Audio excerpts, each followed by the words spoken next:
The industrial sector differs widely in size and what they produce, with each customer having their own specific requirements. But what they have in common is they require consistent quality codes to be printed to their products. Within the sector, industrial customers face tough legislation, with anti-counterfeit measures becoming increasingly important.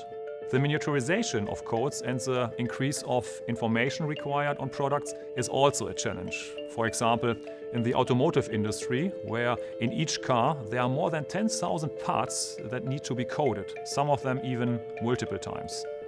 The challenges which our customers face can be almost paradoxical. For electronics and optical fiber cable manufacturers, you need clean room conditions with all equipment adhering to strict controls. In building and construction, they need equipment and consumables to stand up to harsh environments and inks that can adhere to complex products, like plasterboards or cement bags.